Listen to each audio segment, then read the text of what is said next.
Hey guys, tonight we begin with the world behind the veil, the life of an Ottoman harem concubine. Often reduced to rumor or fantasy, the reality was far more layered, one of power, politics, beauty, and brutal competition, all housed within the gilded walls of the imperial palace. So before you get comfortable, take a moment to like the video and subscribe, but only if you genuinely enjoy what I do here. And let me know in the comments where you're tuning in from and what time it is. It's always fascinating to see who's joining us from around the world. Now, dim the lights, maybe turn on a fan for that soft background hum, and let's ease into tonight's journey together. You've just woken up in the Topkapi Palace harem. The good news? You're surrounded by silk, satin, and scented rosewater. The bad news? You are also surrounded by 200 other concubines, all of whom may or may not want to outshine you, out-scheme you, or in some cases, outlive you. You blink awake on a cushioned divan that looks like it was hand-stitched by blind angels using golden thread, because it probably was. You'd think this would feel luxurious. It doesn't. It feels like pressure. Constant, velvety pressure. A bell rings, not for prayer, but for grooming. You have exactly 10 minutes to prepare your face to look naturally flawless, which is Ottoman for paint it like a Renaissance oil painting and smile like you enjoy it. There's rose oil for the skin, crushed pearls for your cheeks, and enough kohl eyeliner to write a love letter across your eyelids. Mascara, invented by disappointment and applied with a twig. Privacy, never heard of her. You share your chamber with women who may love you like sisters or plot your downfall like middle management villains. Gossip travels faster than letters. Alliances form over pomegranate seeds. Betrayals begin with a hairpin left in the wrong place. And the scent? Imagine a jasmine-scented fog bank mixed with anxiety, incense, and the eternal hope of catching the Sultan's eye. If Chanel ever released a perfume called Ambition and Claustrophobia, this would be it. You rise, smooth your embroidered caftan, hand-washed by a servant girl who's 12 but somehow already hates you, and head toward morning roll call, where senior eunuchs decide which concubines get summoned to the Sultan's attention. It's like a beauty pageant, except the prize is existential terror. No, you can't leave. Yes, someone is always watching. And your survival hinges on remaining fascinating, fragrant, and fertile. Welcome to your day in the Ottoman Imperial Harem, where your first waking breath is a power play, your smile is strategy, and your bed is softer than freedom. And it only gets weirder from here. Welcome to the hammam, the steam-filled spa where imperial politics happen naked. You might assume the bathhouse is for hygiene, and technically you'd be right. But here in the harem, it's also where alliances form, rivalries simmer, along with your pores, and everything smells faintly of lavender, lemons, and passive aggression. The concubines file in like graceful ghosts wrapped in embroidered silk towels.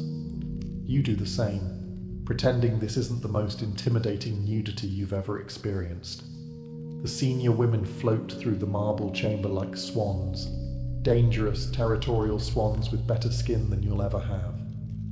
Attendants scrub you down with what feels like love, but is actually a loofah soaked in vengeance. Your skin tingles, your dignity retreats. You try not to make eye contact while being exfoliated within an inch of your past life. You learn quickly. The bath is more than a bath. It's a surveillance chamber in disguise. Everyone's watching, not openly, but subtly. Who is sitting with whom? Who's whispering? Who's laughing a little too hard at the Valid Sultan's niece's joke? You don't speak much, because you're new. Speaking too soon in the hammam is like trying to open a chess match by flipping the board. The veterans will either ignore you or quietly decide you need correcting, usually in the form of chore reassignment or social exile. That being said, the hammam is your first glimpse of the harem's soft power. You hear tales, always half-whispered, of women who rose not just by catching the sultan's eye, but by knowing the right bath attendant, the right older concubine, the right story to share at the right steamy moment. It's also the only place in the palace where secrets accidentally fall out, usually between splashes of water and scented soaps. You learn which concubines are favoured, which ones haven't been summoned in months, which eunuch allegedly dropped a love note. Scandalous. All this, overheard while someone is scrubbing your elbows like they're angry at them. You leave the hammam pink, polished, and 12% more paranoid than when you entered. Congratulations, your skin is radiant. Your mind?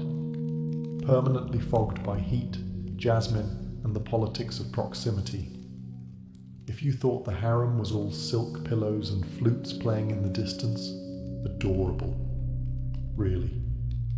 But by now you've learned it's less of a day spa and more of a slow-motion chess match where the pieces are beautiful, bored, and dangerously well-informed. And then there are the eunuchs.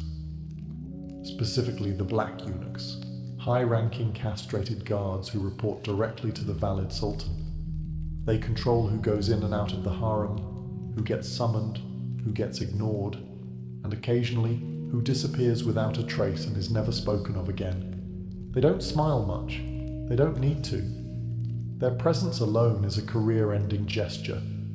You quickly learn, if you want to survive, better yet thrive, you don't flatter the sultan. You befriend the eunuchs. Not with gifts, that's suspicious.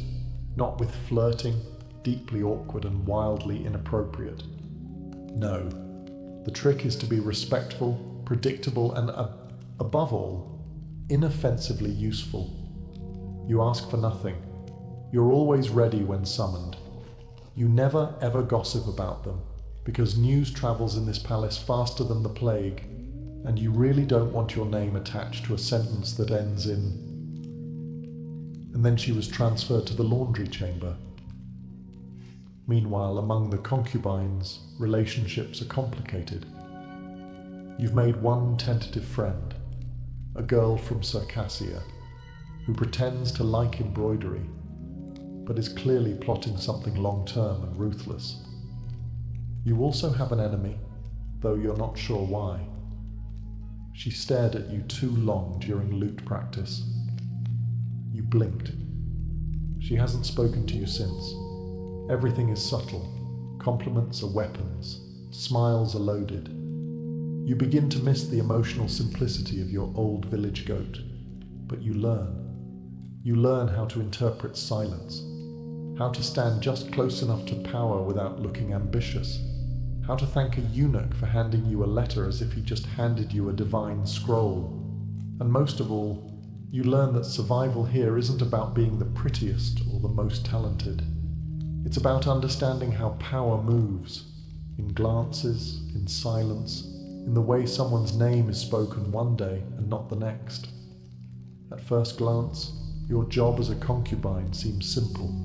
Look beautiful, smile politely, and waft through the palace like an emotionally available ghost in silk slippers. But in reality, you're now expected to master the oldest imperial skill of them all, absorbing everything while appearing to absorb nothing.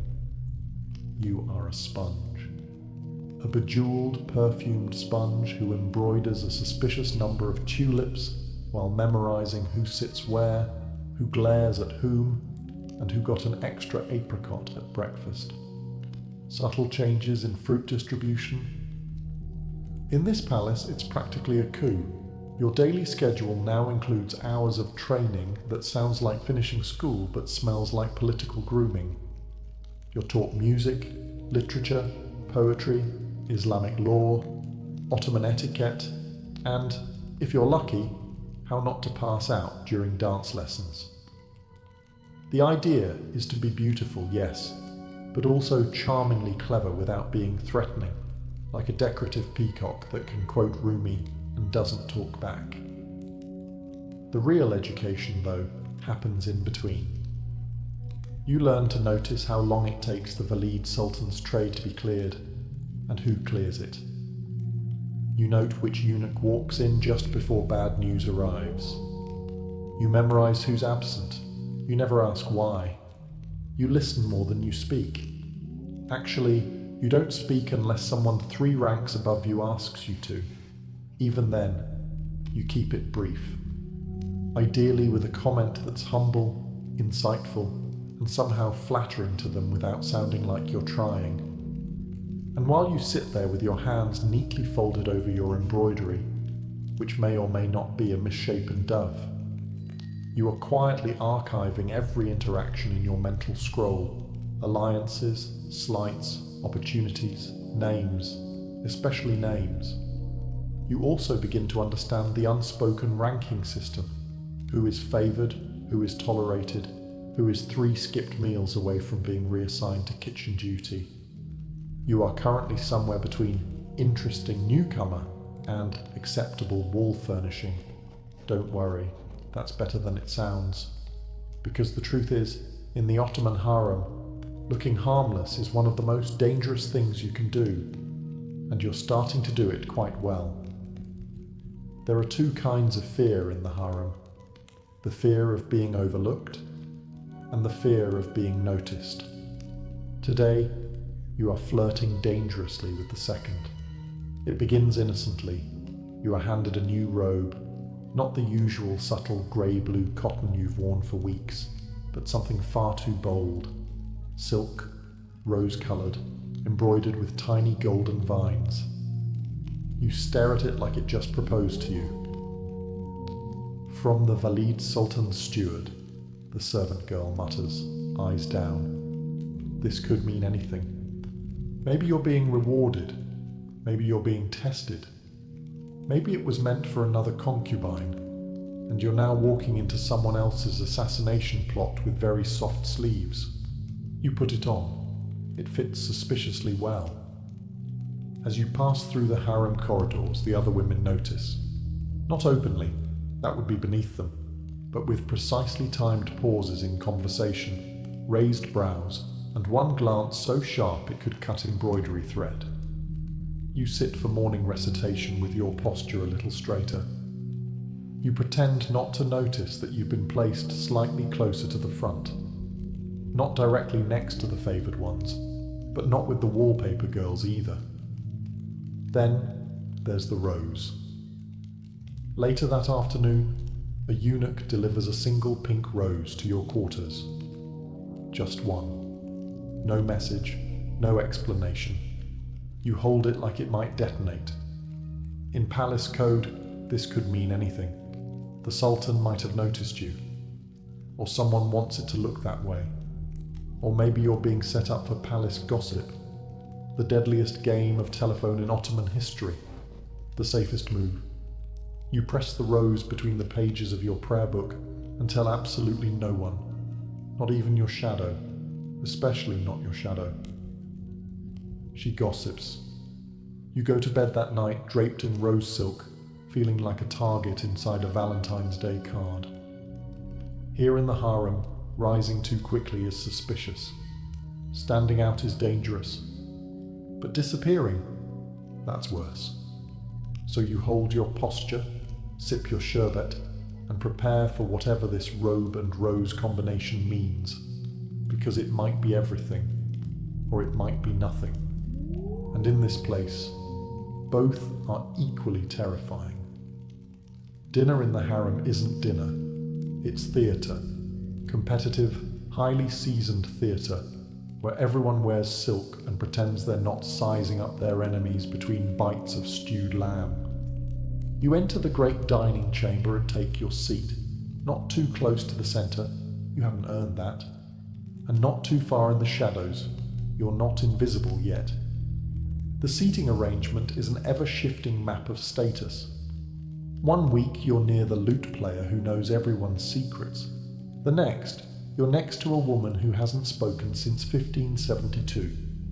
The food arrives on trays carried by silent eunuchs, bowls of saffron rice, pomegranate-studded pilaf, grape leaves, sweet sherbets in crystal glasses, all of it delicate, flavorful, and somehow emotionally threatening. No one rushes. That would be vulgar. You nibble slowly, gracefully, like someone who doesn't even really need food because she is nourished by poetry and intrigue alone. Conversations are hushed. Nobody laughs too loud unless they're trying to send a message. I'm confident enough to be cheerful in this snake pit. You nod politely. You smile just enough. You do not, under any circumstance, ask for more bread. Hunger is weakness. So is gluttony. Also, someone might be watching to see if you take 2 figs. You catch eyes with another concubine across the table.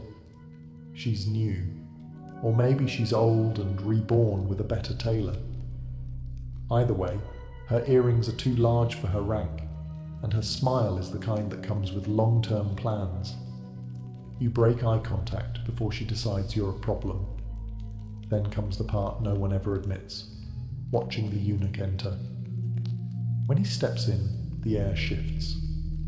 If he heads your way, a letter, an invitation, anything, you remain perfectly calm on the outside. Internally, your soul may or may not be breakdancing. If he doesn't, you nod as if this suits you just fine. You didn't want to be summoned anyway. You're busy, chewing suspiciously decorative grapes. By the end of dinner, nothing has happened. And everything has happened. Power has changed hands in eyebrow lifts and polite laughter. You rise, you bow, you leave. Still hungry, still smiling, still in the game. You try to sleep, which is adorable, because the harem at night is like a theatre stage after the performance, dim, hushed, but still full of tension. The lanterns flicker low, the fountains murmur outside, and you lie awake wondering if tonight is the night a eunuch knocks on your door. You know the rules. The Sultan chooses in secret, sometimes with intent, sometimes impulsively, sometimes because he saw a girl drop a fig with particular elegance. There is no pattern, no logic, just anticipation and silk-robed anxiety. Around you, the other women pretend to sleep. One breathes too loudly. Another keeps adjusting her veil like it might protect her from bad news or good luck. Everyone's pretending not to care. You care. Of course you care. You were handed a rose 2 days ago, and you're still trying to decide if it was a compliment or a warning. Maybe both. Maybe neither. Palace communication is like poetry written by a committee of spies. Suddenly, soft footsteps. A door creaks. Somewhere, a eunuch whispers a name. Not yours. You exhale. Relief, disappointment. A cocktail of both served in an emotional silver goblet. You roll over and close your eyes, only for your mind to start staging imaginary conversations with the Sultan, in 3 different languages, all of which you're still learning. You dream, but not of home. That place is blurry now. You dream of the woman across the dining table with the earrings too large for her rank. She smiles at you in the dream. You wake up certain she wants you demoted, exiled, or at the very least stuck in lute lessons for the rest of your natural life. You dab rose water under your nose and pretend it's calming. It isn't. But it smells like control. At some point, just before dawn, you finally drift off. You've survived another night without being chosen, without being erased, without accidentally looking too eager or too dull. And in the palace of Topkapi, that's not sleep, that's a diplomatic victory. There are 2 stories whispered in the harem. One is the fairy tale, where the Sultan notices you and your life is transformed by luxury, influence, and the occasional diamond the size of a walnut. The other is what actually happens. The Sultan, ruler of an empire that stretches from Hungary to Arabia, may or may not remember your name. You are one of hundreds. He could have summoned you because you look like a painting he once saw, or because his coffee tasted a bit too bitter and he's in the mood for distraction. When the eunuch knocks on your door after nightfall, he doesn't explain. He just bows. You rise silently, heart pounding in your ears like a royal drumline. You are led through halls lit by lanterns and scented with sandalwood. A path hundreds have walked, but only a few have returned from with stories worth surviving. You arrive at a chamber where your reflection stares back from polished brass and tile mosaics. A final attendant adjusts your veil, adds one more drop of oil behind your ears, and gives you a look that says, "Smile, but not too much. Speak, but only if spoken to. And for the love of Allah, don't trip." You enter, and there he is, the Sultan, the man you've trained for, feared, imagined, and maybe accidentally dreamed about during Quran lessons. He is wearing silk robes and an unreadable expression. He says your name, the new one, not the one your mother gave you. He asks where you're from. You lie gracefully. You talk about poetry. He nods. Then he hands you a fig. What does it mean? Everything in the harem is a metaphor, and this fruit is no different. Is it a test of refinement, an invitation, a subtle indication of dietary preference? You take the fig, peel it gently, and offer a reply that sounds both elegant and mysterious. Something about sweet things hiding bitterness. You hope it sounds deep. It might just sound hungry. The night passes in conversation, music, and the occasional silence that feels like a judgment. When you are dismissed, it's with a nod. You are escorted back, alone, intact, and thoroughly bewildered.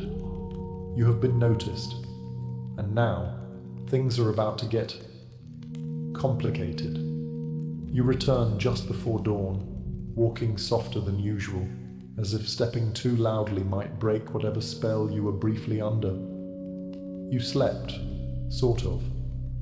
More accurately, you reclined next to the most powerful man in the empire and tried very hard not to sweat through your perfume. You were charming, you think.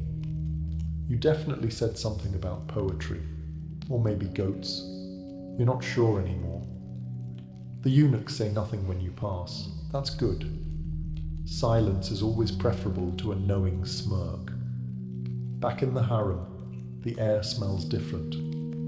Same jasmine incense, same rose oil in the hallway, but now it's seasoned with something new, attention. The concubines don't look at you directly, that would be crass, but you feel their glances bounce off your shoulders like decorative daggers. At breakfast, your seating has changed, a little closer to the center. Not too obvious, but enough to say, she might be relevant now. Your sherbet is slightly colder than everyone else's. It's the little luxuries that reveal everything. You're still you, still technically low in rank, still expected to attend lessons, still responsible for folding far too many embroidered towels. But now you're under surveillance. Not by the palace guards, by everyone else. Girls who never spoke to you before suddenly want to share their favorite verses from Persian poetry. A servant accidentally leaves a pomegranate on your tray, a fruit associated with fertility, which is about as subtle as dropping a baby cradle in your lap. Even your enemies become more polite. They nod slightly. Their eyes, however, remain sharp and amused, like cats watching a candle. The older concubines offer no expression at all. They've seen this before. Some of them were you 5 years ago. 1 or 2 still might be. You spend the rest of the day doing what the harem trains you to do best, appearing neutral. You speak when addressed. You smile just enough. You move like you belong here, because now you sort of do. But the real trick? Not letting anyone know how you feel. Because in this palace, emotion is a currency, and yours is under heavy exchange. You've stepped onto the palace ladder now, the one no one talks about, but everyone's scrambling up in their softest slippers. It doesn't lean against a wall. It floats, shifts, and sometimes snaps in half under the weight of ambition. The first step: survive the attention. Your name, your new government-issued Ottoman name, is whispered more often now. Not loudly, of course, just enough that you begin to feel like a character in someone else's play. One day, you're complimented on your embroidery by a concubine who previously thought you were part of the furniture. The next, you're offered fig paste by someone who'd rather poison you than promote your breakfast. You decline, politely. You've also been reassigned to a new chamber. It has 2 extra cushions, better lighting, and a mirror that doesn't distort your face into a medieval fresco. That's not generosity. That's a signal. You're rising. Slowly. Like steam in the hammam. Visible, fleeting, and occasionally scalding. And so begins the dangerous balancing act, known as strategic modesty. If you act too pleased, you're arrogant. If you act too humble, you're manipulative. If you trip on your robes and faceplant into the prayer mat, okay, that's just unfortunate, but they'll still talk about it. The Valide Sultan, the mother of the Sultan and CEO of all that glitters, starts to notice you. Not directly, of course, but her steward now nods at you in the hallway. That's basically an endorsement, or a warning, possibly both. Meanwhile, your peers begin dividing into categories: the friendly opportunists, the silent threats, and one terrifying girl who seems to live entirely on melon and revenge. You learn to navigate them all, with smiles that say, "I respect you," and eyes that whisper, "But I will absolutely outlive you." Pearls appear on your caftan one morning, small ones at the collar, a gift, or a test, or just pearls. You wear them carefully, like armor with excellent luster. Every gesture matters now. How you walk, how you bow, how long you hold someone's gaze. This isn't flirtation. This is diplomacy. In slippers, you're climbing, gently, carefully. And if you fall, the floor is paved with other girls who once had pearls too. There are moments in palace life that make your pulse trip over itself. Being summoned by the Sultan is one. Being noticed by the Valide Sultan, that's a different league entirely. She doesn't just run the harem, she is the harem. Architect of alliances, keeper of traditions, benevolent grandmother one moment, political thunderstorm the next. And today, she looks at you. Not a passing glance. Not a polite acknowledgement. A full, direct, measured look. The kind of look that suggests she knows where you came from, where you're going, and how you chew your melon slices. You respond the only acceptable way. You panic. Internally. Externally, you bow with mechanical precision. Lower your gaze just enough to show respect, but not subservience, and immediately begin questioning every outfit you've worn in the past month. Later, a steward arrives with a message. You are invited to assist with one of the Valide's charitable sewing projects. Translation: she wants to observe you in a room full of older, sharper women who can detect ambition at 500 paces. You arrive on time. Not too early. That's desperate. Not too late. That's suicidal.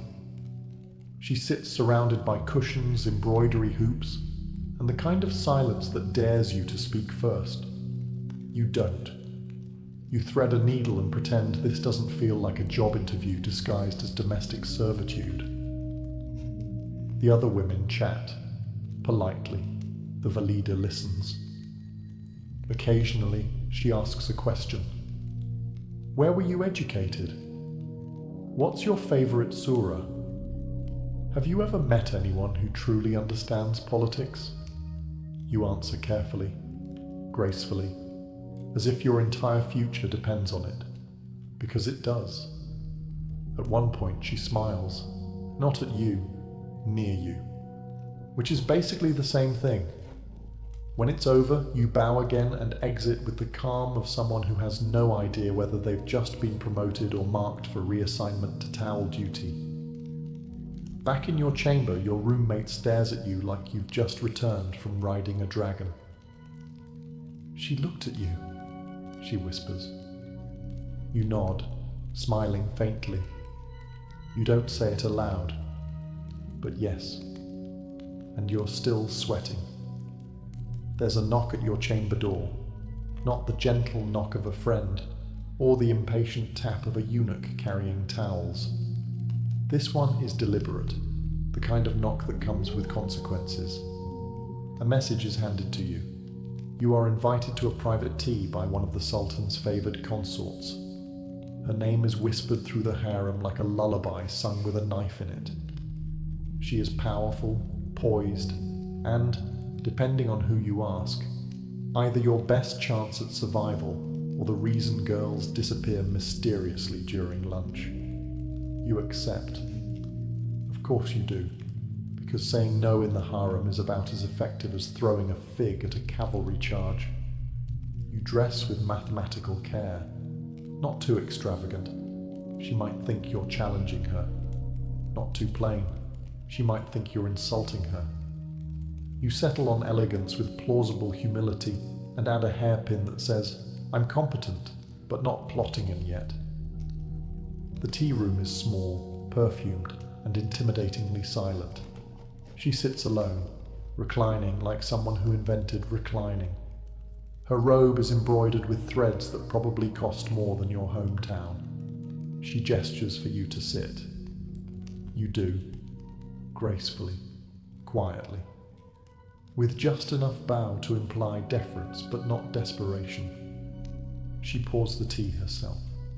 That's either very generous or very symbolic, possibly both. What follows is a masterclass in veiled threats and indirect compliments. She tells you she's heard you've caught the attention of some influential eyes. She says it like you've accidentally adopted a stray panther. She smiles when you respond. You do not know if she likes your answer or if she's marking you for later. You talk of poetry, music, and, carefully, palace routines.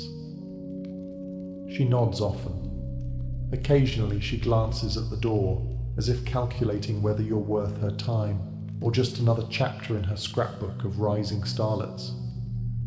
After the second cup, she dismisses you with a smile that could launch or sink a career. You return to your chamber exhausted, and slightly unsure whether you've been recruited, warned, or subtly claimed. Either way, someone very important now knows your name, and that is both your greatest asset and your newest liability. By now, you've learned that words in the harem are like spices, used sparingly and always with purpose. Say too much, and you're exposed. Say too little, and you're forgotten. But if you say just enough, and let silence do the rest, that's when you become dangerous.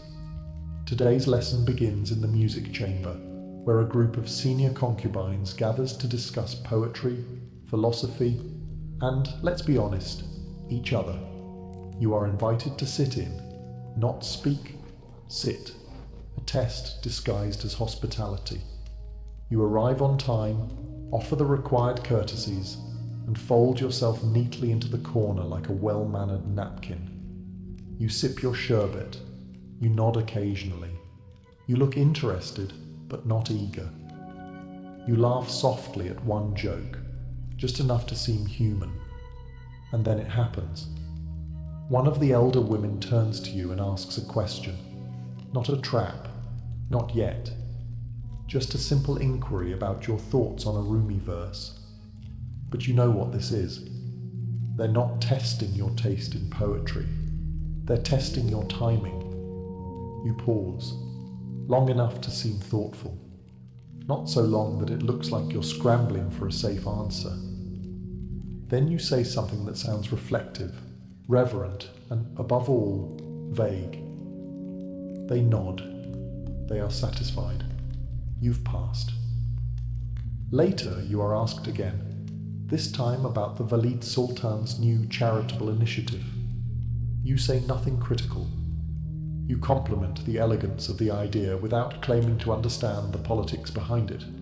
You use words like humbling and visionary. You are playing verbal chess with invisible queens.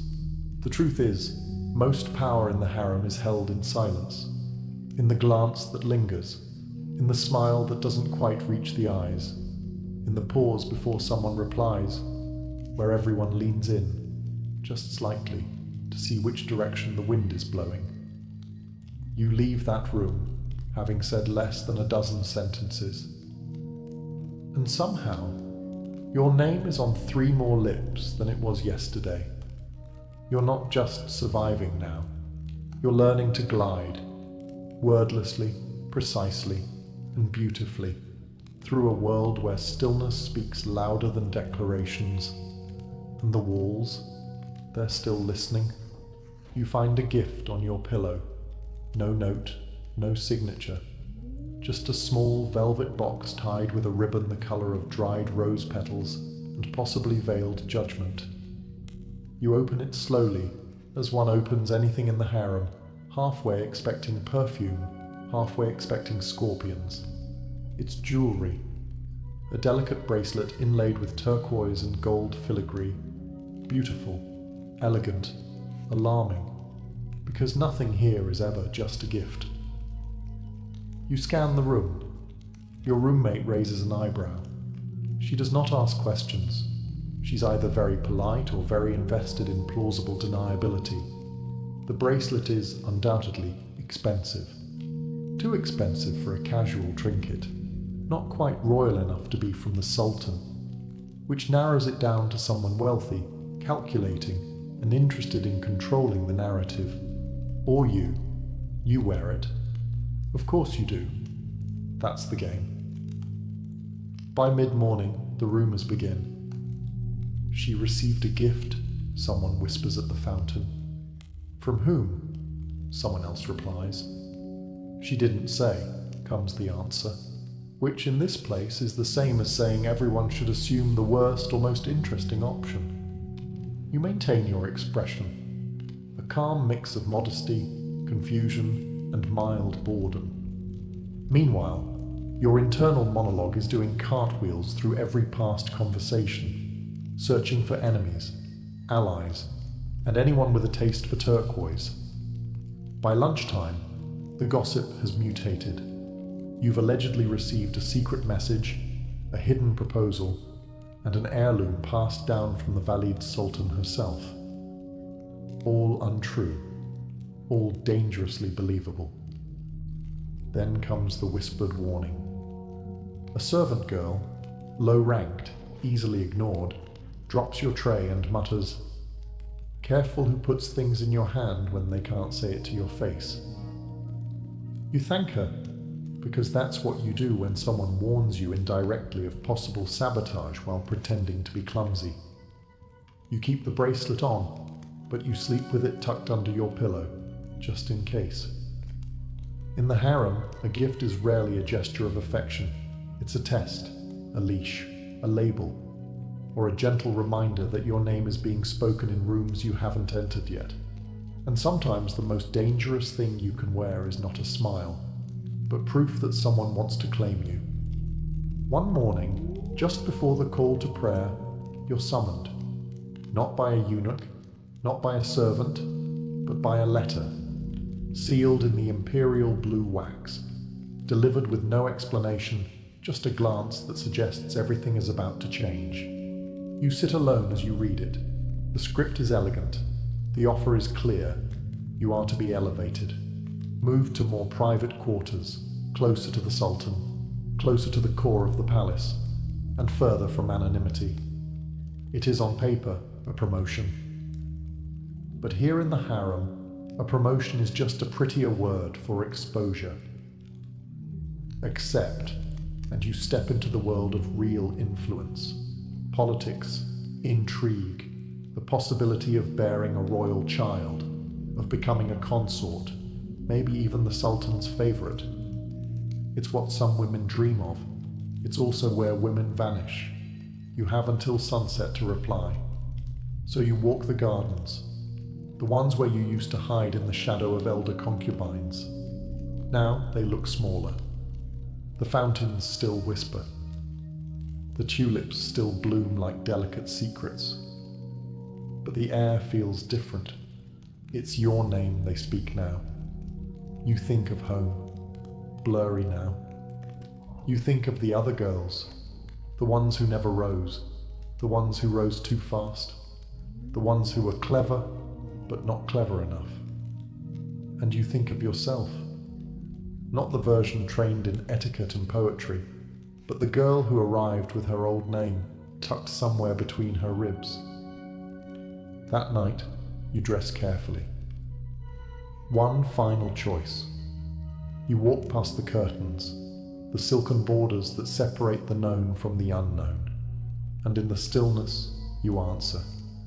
Maybe you rise, maybe you vanish, maybe your name is written into palace history, or maybe it's whispered one last time and folded away like a silk scarf in a drawer no one opens anymore. But one thing is certain. You were not just a decoration. You were a strategist in satin, a survivor in perfume, a masterclass in restraint. And for one full day, and maybe longer, you walk the tightrope between power and peril without falling.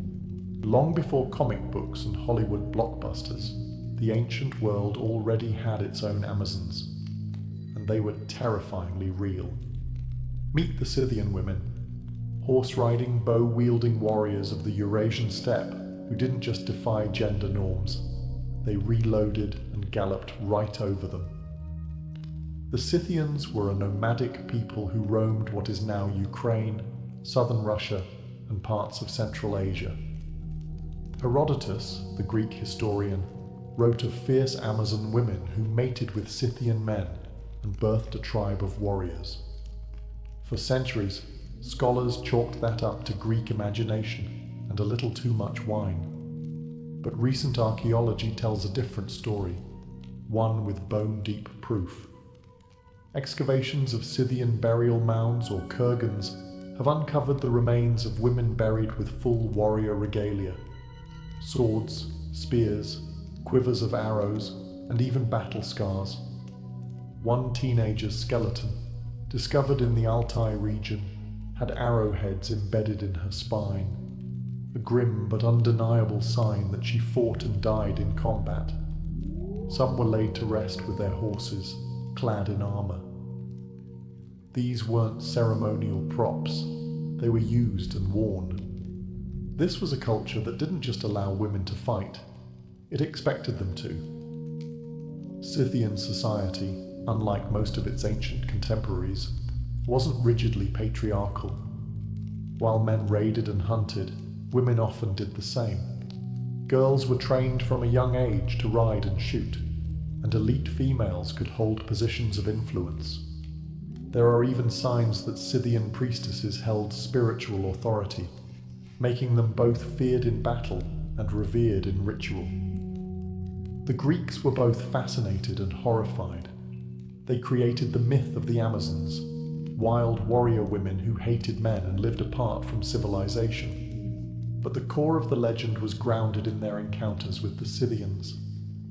These women didn't match the submissive domestic ideal of the Greek woman. They were alien, powerful, and therefore mythologized. So next time someone says female warriors are just a fantasy trope, remind them, the Scythians beat us to it by about 2,500 years, and their legacy is written not in legend, but in arrow-pierced skeletons and iron-tipped truths buried beneath the steppe. If you think battlefield leadership was strictly a man's game, then you haven't met the queens of Africa. These weren't pampered palace figures lounging in silk. These were war-hardened rulers who led armies, negotiated treaties, and stared down empires without flinching. And they didn't just participate in warfare, they redefined it. Take Queen Amanirenas of Kush, for example. In the 1st century BCE, the Roman Empire, fresh from annexing Egypt, made the tactical error of trying to extend its grip further south into Nubia. Amanirenas, a one-eyed queen who had already fought in battle, had other plans. She rallied her people, launched a series of counterattacks, and even captured Roman forts. One statue of Augustus? She had it decapitated and buried under her temple steps, a deliciously unsubtle message. Eventually, Rome backed off and negotiated peace. That's right. One of the most powerful empires in history was forced to make nice with a one-eyed warrior queen, and she wasn't alone. Across Africa, female leaders often doubled as military commanders. In the 16th century, Queen Amina of Zazzau, in what is now Nigeria, led cavalry raids across Hausa lands. According to oral tradition, she expanded her territory further than any ruler before or after her. Amina built walls around cities, developed trade routes, and more importantly, never let her gender limit her battlefield authority. Her soldiers respected her not just because she was queen, but because she could probably outfight most of them. Further south, the kingdom of Dahomey was protected by the Agoji, an all-female military regiment the French later nicknamed the Dahomey Amazons. These were not symbolic guards. They were frontline fighters, trained from childhood in weaponry, endurance, and discipline. They served as elite royal protectors and often led charges in battle. Some accounts even describe them as more aggressive than their male counterparts, possibly because they had more to prove, or maybe because they just enjoyed the job. These women weren't rare exceptions. In many African societies, women were expected to be capable, politically, economically, and militarily. They negotiated with colonizers, resisted conquest, and commanded troops. Their existence wasn't radical, it was cultural. So, the next time someone says history was written by men with swords, you might want to add, sure, but some of those swords were held by queens. When you picture ancient Greece or Rome at war, it's usually rows of male soldiers in bronze armor marching off to battle. But stay behind the front lines, and you'll find a different kind of warrior. One who didn't wear a tunic into combat, but picked up a weapon when the city gates were about to fall. Women in both Greek and Roman societies were often forced into defensive roles, and they didn't hesitate to rise to the occasion. In classical Athens, women were officially excluded from military service. Their roles were mostly domestic, religious, or symbolic. But when invaders came knocking, those lines blurred fast. During the Persian Wars, for example, Greek women acted as logistical support, running supplies, caring for the wounded, and in some desperate cases, throwing roof tiles from the city walls onto enemy troops. Not exactly the glamorous side of battle, but it made a difference. The Siege of Plataea in 429 BCE offers one striking moment. Women trapped inside the city took up arms, fought alongside the remaining defenders, and, according to Thucydides, played a vital role in the resistance. These weren't trained soldiers. They were citizens turned fighters. But war doesn't always wait for training. Over in Rome, women were technically barred from military engagement. And yet, Roman history is littered with tales of women taking charge when things fell apart. In the sack of Rome by the Gauls in 390 BCE, women reportedly negotiated with the invaders, offered their jewelry to fund defense efforts, and helped rally morale.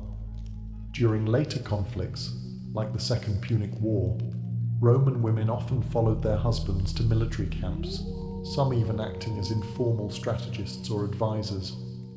One particularly notable tale comes from the sack of Rome in 410 CE. As Alaric's Visigoths stormed the city, noblewomen like Proba and others are said to have opened their estates as places of refuge, armed their servants, and coordinated resistance within the urban chaos. These weren't passive victims. They were active participants in defense and survival. In the ancient world, warfare wasn't just fought with swords on a battlefield. It was fought with quick thinking, courage, and sometimes sheer desperation. And women were right there in the thick of it, defending their homes when no one else could. If you were a Roman governor in Britannia around 60 CE, your worst nightmare had a name, and it was Boudica. She wasn't just a queen. She was a force of vengeance, fire, and fury, with a knack for rallying an entire population of angry Britons into open revolt against the world's most powerful empire. Boudica ruled the Ursini tribe in eastern Britain. After her husband, King Prasutagus, died, he left his kingdom jointly to his daughters and the Roman Empire, an attempt to secure peace. Rome, being Rome, ignored the will, annexed the territory outright, publicly flogged Boudica, and, in an act so horrific it's still discussed today, had her daughters assaulted. This wasn't just political domination, it was humiliation, and Boudica would not let that stand. What followed wasn't a minor rebellion, it was an all-out war. Boudica became the face of the uprising, leading a coalition of tribes in a scorched earth campaign that shook Roman control to its core. First stop, Camulodunum, modern-day Colchester, a Roman town that was utterly razed. Then Londinium, modern-day London, burned to ash. Verulamium, modern St. Albans, same fate. The Roman historian Cassius Dio described her as tall, terrifying, with a mane of red hair and a fierce presence that stirred her warriors into a frenzy. Tacitus, meanwhile, emphasized her eloquence and leadership, describing how she addressed her troops not as a noblewoman, but as a mother wronged and a warrior awakened. Though she had early victories, Boudica's army eventually faced a professional Roman force under Governor Suetonius Paulinus. Outnumbered and poorly equipped, the rebels were slaughtered. Boudica either took poison or fell in battle. The sources disagree. But her defeat didn't erase her impact. The Romans learned their lesson. They became more cautious in how they dealt with tribal leaders, and they never forgot the name of the woman who made an empire tremble. Boudica's rebellion wasn't just an uprising. It was a reminder that oppressed people, led by someone with nothing left to lose, can become the most dangerous force of all. And in this case, that force happened to be a mother with a war chariot and a long memory. In the lore of feudal Japan, the image of the samurai is almost always male. A stoic warrior in lacquered armor, loyal to death, sword in hand. But look beyond the cherry blossoms and Bushido scrolls, and you'll find another kind of samurai, one in silk and steel. The Onabu geisha, or women warriors, were not only real, they were deadly. Trained in martial arts, archery, and strategy, these noble women were the hidden backbone of many samurai clans. They weren't typically sent into open field battles like their male counterparts, but when their homes, castles, or family honor were at stake, they fought without hesitation, and often without mercy. One of the most iconic Onabu geisha was Tomoe Gozen, a 12th century warrior who fought during the Genpei War. Described in the Heike Monogatari, Japan's epic of war and honor, Tomoe was said to be a peerless rider and remarkable archer who could cut down men with one sweep of her katana. She rode into battle like a tempest, wearing full armor, long black hair trailing behind her like a war banner.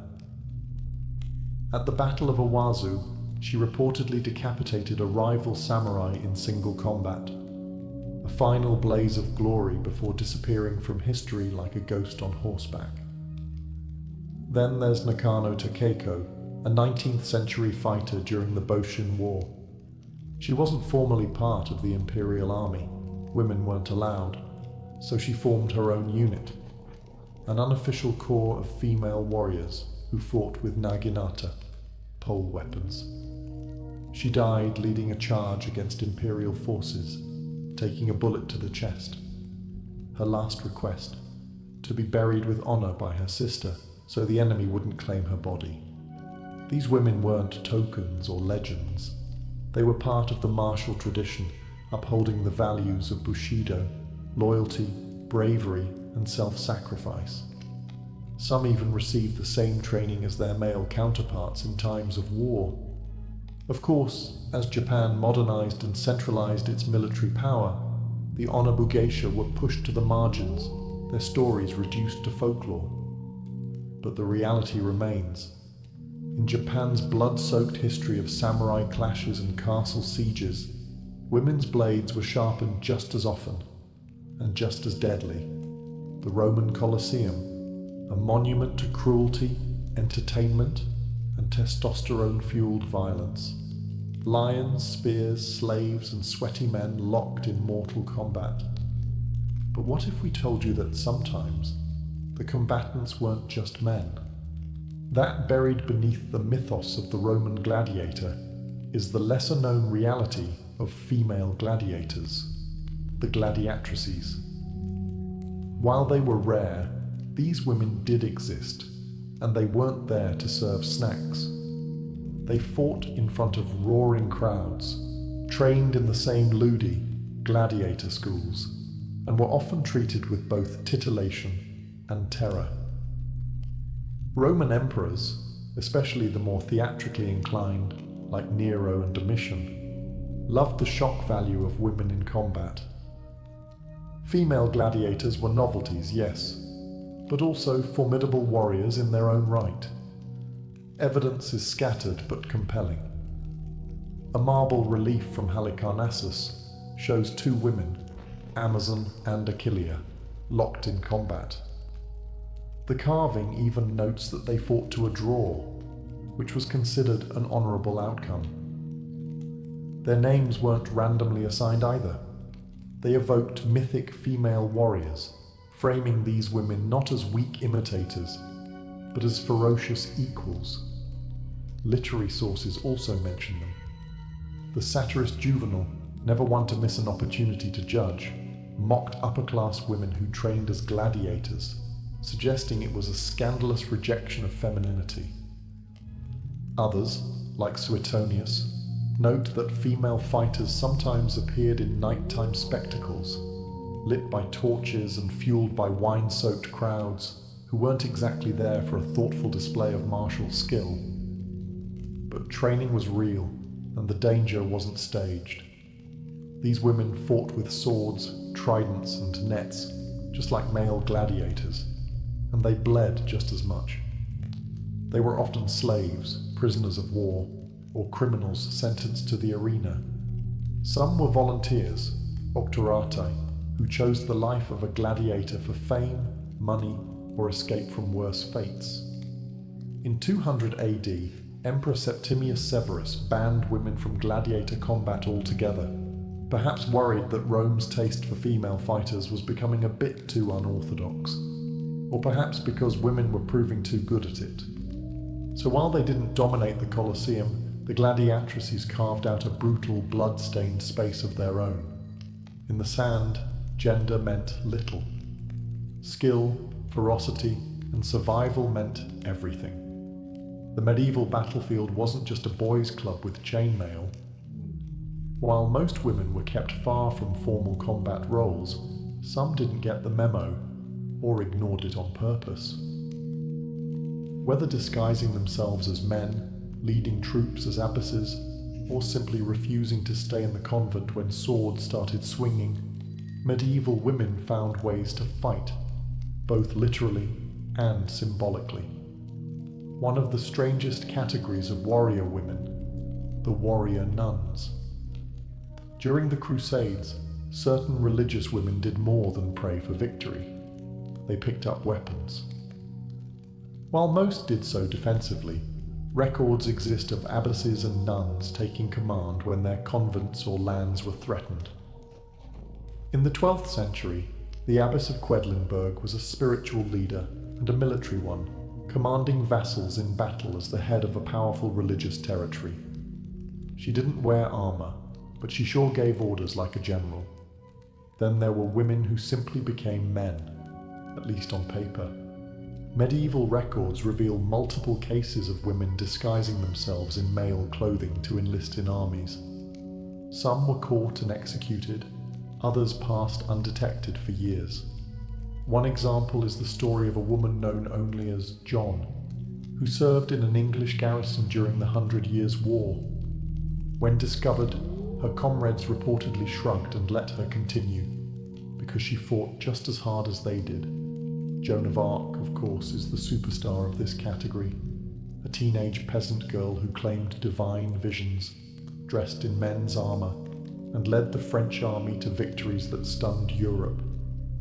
But for every Joan, there were dozens of unnamed women who didn't have visions or sainthood, just grit and opportunity. Even outside of the battlefield, women played tactical roles.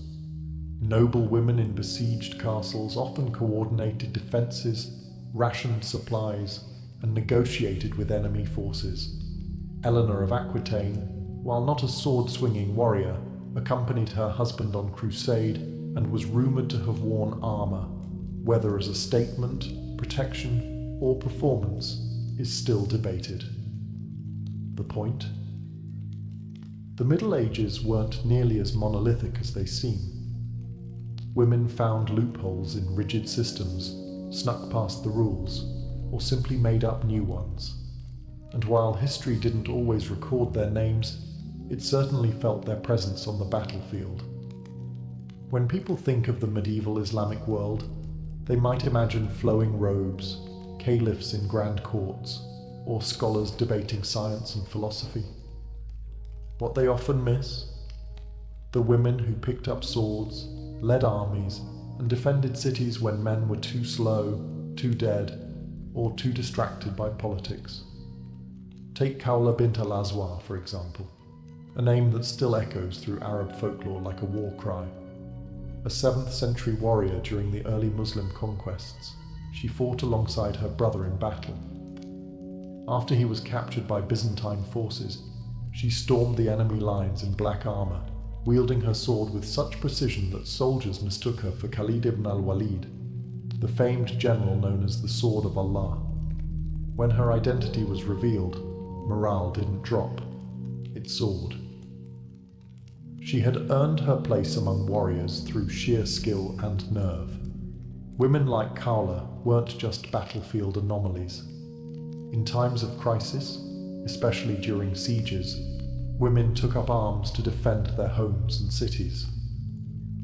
During the Mongol invasions of the 13th century, as the Khwarezmian Empire crumbled, there are accounts of women fighting in the streets of Nishapur and other cities, flinging stones, wielding daggers, and turning their homes into fortresses. They were never formally trained, but desperation is a powerful teacher. Further west, in Al-Andalus, Islamic Spain, noble women weren't cloistered either. Some wielded considerable political and military influence.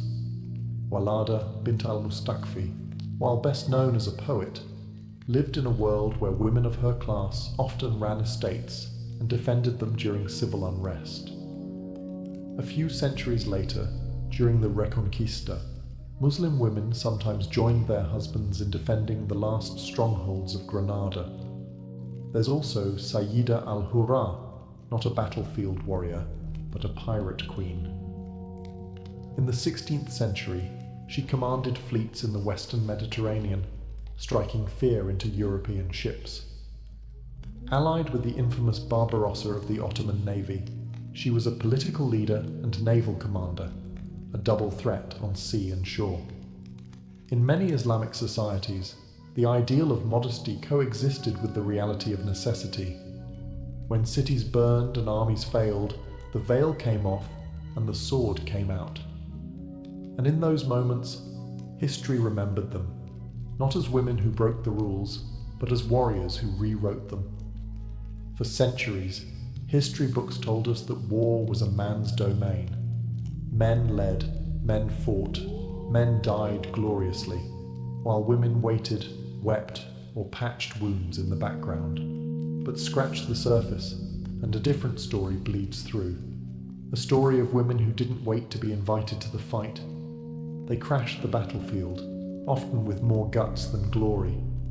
From the Scythian horse archers, who likely inspired the Amazon myth, to African queens who outmaneuvered empires, to women gladiators drawing blood in the sand. Every continent has its tales of female warriors. Sometimes they were leaders born into power, like Queen Amina or Boudica. Sometimes they were commoners who stepped up when chaos left no other option, like the medieval cross-dressers or the women defending ancient cities from siege. What unites them isn't just courage, it's the refusal to be erased. The legacy of these women isn't measured by how many battles they won, but by how many rules they broke. They defied cultural norms, religious expectations, and political boundaries. They forced generals, emperors, and chroniclers to revise their assumptions. In many cases, that meant being deliberately written out of the record. After all, what empire wants to admit it was rattled by a woman with a spear? And yet, the traces remain. In bones buried with weapons, in poems, in scratched notes from historians who didn't know what to make of them, in oral traditions, songs, and temple murals. The stories survived, not always intact, not always celebrated, but alive enough to inspire generations that followed. Modern military history has only recently begun to fully acknowledge the breadth of women's contributions to warfare. It's not about placing women above men in battle. It's about recognizing that they were always there, even when they were never supposed to be.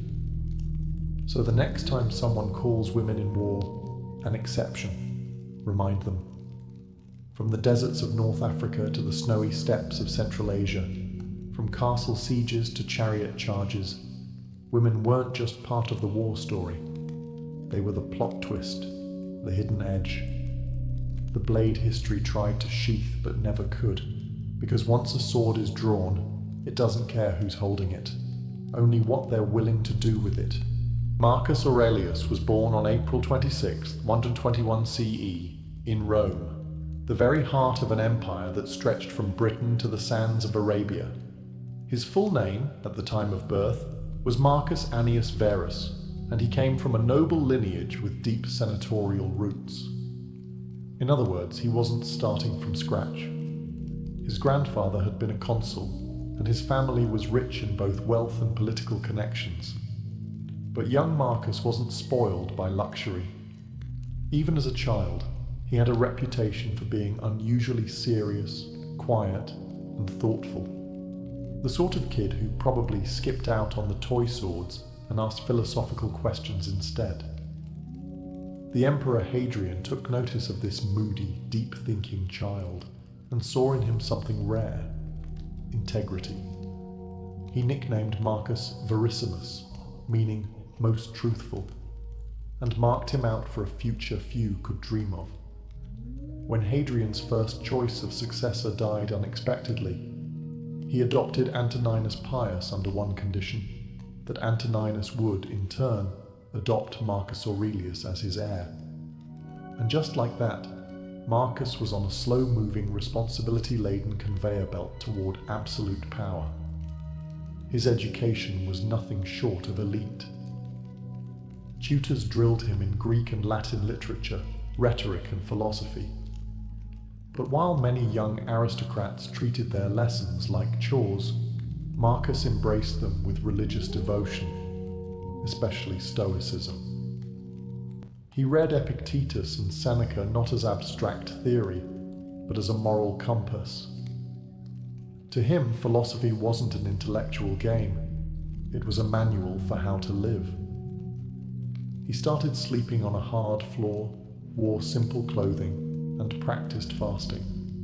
Not because anyone told him to, but because he wanted to toughen his soul. As the years passed under the watchful mentorship of Antoninus Pius, Marcus learned not only governance, but patience. Antoninus ruled with calm efficiency for over 2 decades, and Marcus observed every move, every decision, like a student preparing for a final exam he knew would one day come. Unlike many heirs who lust for the crown, Marcus approached power like a duty he would never escape, one that demanded discipline, self-denial, and above all, moral clarity. In short, Rome wasn't getting a playboy prince. It was preparing to crown a philosopher king. When Antoninus Pius died in 161 CE, Marcus Aurelius finally ascended to the throne, but true to form, he didn't seize it with triumphant fanfare. Instead, he immediately insisted that power be shared with Lucius Verus, his adoptive brother. It was a political move drenched in humility and also in practicality. Rome was too large, too complex, and frankly too on fire to be managed by a single man, even a philosopher. Lucius Verus was Marcus's opposite in almost every way. Where Marcus was stoic and disciplined, Verus loved luxury parties and gladiator games. Marcus studied philosophy by candlelight. Lucius hired chefs and actors. Still, the partnership worked better than expected, mostly because Marcus stayed focused on governance while Lucius led the military. And it's not like Rome was short on military emergencies. Just months into their joint reign, the Parthian Empire, Rome's eastern rival, decided it was time to start some drama. Lucius Verus led the campaign, while Marcus oversaw resources and logistics. The war dragged on for several years but ended in Roman victory. So, win-win, right? Well, not quite. The returning legions brought more than just glory. They carried disease. A mysterious plague, now believed to have been smallpox or measles, swept through the empire. The Antonine Plague would go on to kill an estimated 5 million people, including a large chunk of the Roman military. Cities withered, crops failed, panic spread. And just when things couldn't get worse, they did. Germanic tribes along the Danube frontier saw Rome's weakness and started to push hard against the borders. Rome was being hit from every direction: disease, war, political unrest. Marcus, barely into his rule, was already knee-deep in catastrophe. Lucius Verus died in 169 CE, likely from the plague, leaving Marcus to govern alone, the weight of the world now fully his to carry. Most rulers would have crumbled, but Marcus, calm, meditative, unflinching, saw adversity not as chaos, but as a test, a fire to be endured, not avoided. He didn't whine. He didn't retreat. He turned to his stoic principles and faced Rome's unraveling fabric with quiet resolve. After all, for Marcus, being emperor wasn't about personal glory. It was about duty, no matter how much it hurt. By the early 170s CE, Marcus Aurelius had traded his senatorial toga for a soldier's cloak. The Germanic tribes, especially the Marcomanni, Quadi, and Sarmatians, were pouring across the Danube frontier, emboldened by Rome's recent plague-weakened defences. Marcus didn't delegate this crisis from a marble palace. He rode north, he set up camp, and he stayed there, year after year, leading from the front lines like a general, not a philosopher king. It was in these harsh frontier conditions, surrounded by mud, cold, disease, and constant danger, that Marcus penned one of history's most quietly revolutionary texts, Meditations. He didn't write it for publication, glory, or even his heirs.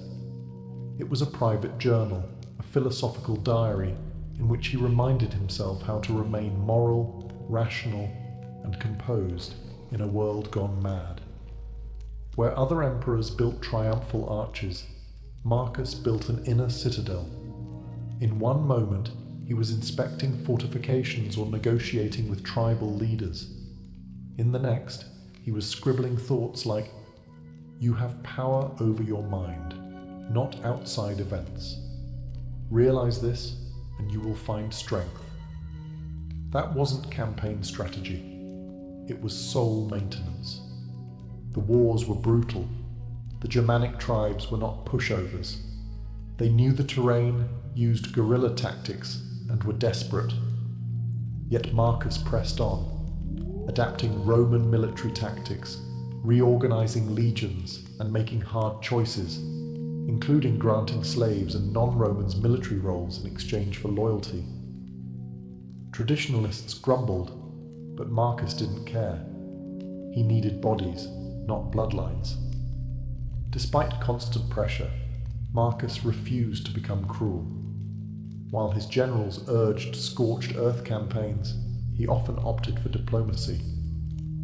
When cities were taken, he forbade unnecessary slaughter. When tribes surrendered, he offered them land and autonomy, not annihilation. Even on the battlefield, he clung to stoic principles like a man clinging to a raft in a storm. The irony wasn't lost on him. The man who valued tranquility more than glory had become one of Rome's most battle-worn emperors. Yet he bore it all with grim grace. He wasn't fighting for conquest or fame. He was fighting to protect a crumbling empire, and perhaps to test whether philosophy could survive in the mud and blood of real life. Spoiler, it could. While Marcus Aurelius commanded legions and dealt with border invasions, his most enduring legacy wasn't forged with a sword, but with a pen. Amid tents, snow, and the groans of wounded soldiers, Marcus began writing what we now call Meditations, a collection of deeply personal reflections on life, virtue, suffering, and death. He didn't write it to impress anyone. These weren't public declarations or propaganda. They were reminders to himself. Mental armor, notes from a man desperately trying to stay humane while presiding over a world unraveling. Waste no more time arguing about what a good man should be. Be one. That's not the voice of an emperor basking in glory. That's someone reminding himself to live with integrity, even when no one's watching. The text reveals a constant inner struggle. Marcus battled not just Germanic tribes, but his own impulses, anger, pride, despair. In one passage, he reminds himself not to expect gratitude. In another, he muses that even emperors are forgotten dust. "Soon you will have forgotten all things," he writes, "and soon all things will have forgotten you." Cheery stuff, unless you're a Stoic. Stoicism, after all, wasn't about joy or control. It was about accepting reality, however brutal, and choosing virtue in every moment. For Marcus, that meant doing his job, showing up, leading justly, not losing his head when plagues and wars spun everything into chaos. He wasn't trying to escape suffering. He was trying to suffer well. Meditations was written in Greek, the intellectual language of the time, and filled with quotes from Epictetus and other Stoic sages. But it's also shockingly modern. Marcus worried about burnout. He advised himself to stay calm around difficult people. He reminded himself that fame is fleeting, pleasure is overrated, and death is natural. It's like the original self-help manual, minus the smiling influencer and affiliate link. What makes Meditations remarkable is its humanity. Here was the most powerful man in the known world, sitting by candlelight, trying to be decent and often doubting he was. He didn't preach perfection. He preached effort. The effort to be just, kind, rational, even when surrounded by disease, war, betrayal, and mortality. And that's why his words still resonate today. Because Marcus didn't just rule Rome, he ruled himself. While Marcus Aurelius was busy managing invasions and maintaining inner peace through philosophy, his personal life was less than tranquil. He married Faustina the Younger, the daughter of Emperor Antoninus Pius, a political union, but one that, at least on paper, seemed affectionate.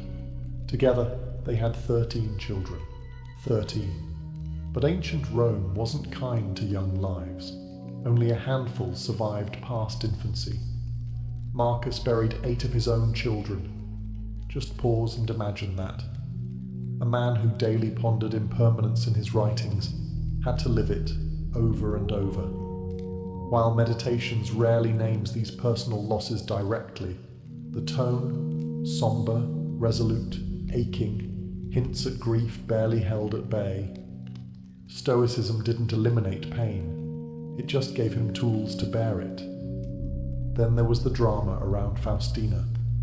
Roman historians, often more fond of gossip than facts, accused her of everything from infidelity to treason. Cassius Dio and the notoriously salacious Historia Augusta claimed she had affairs with gladiators, soldiers, and possibly plotted against Marcus. But Marcus never publicly condemned her. In fact, he honored her memory after her death in 175 CE with temples, coins, and statues. Either he didn't believe the rumors, or he chose forgiveness over scandal. But family tensions didn't end there. One surviving son, Commodus, was being groomed to rule. And let's just say, Commodus was not his father's son in temperament or philosophy. While Marcus was scribbling meditations on humility and restraint, young Commodus was reportedly more interested in extravagant displays, wrestling matches, and self-glorification. Still, Marcus clung to the Roman tradition of hereditary succession.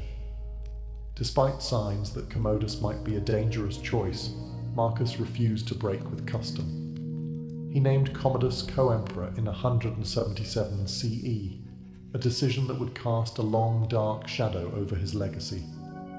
At home and abroad, the pressures mounted. Marcus rarely had a moment of peace, if not from external chaos, then from private heartbreak. But he never abandoned his duties. He continued issuing legal reforms, supporting philosophy, and stabilizing an empire beset on all sides by change and decay. Through it all, Marcus Aurelius remained composed, committed, and, above all, human. A ruler who was constantly tested, not just by the sword, but by the weight of love, loss, and legacy. As if plagues, invasions, and family tragedy weren't enough, Marcus Aurelius also had to contend with betrayal, the kind that cuts deepest when it comes from inside the tent. In 175 CE, a respected general named Avidius Cassius declared himself emperor. This wasn't some obscure provincial revolt.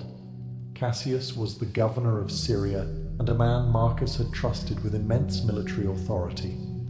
And it wasn't entirely his fault either. A false rumor had reached Cassius. Marcus was dead. Rather than verify the facts, Cassius moved fast. He accepted the imperial title, hoping to seize power before the Senate or other legions reacted.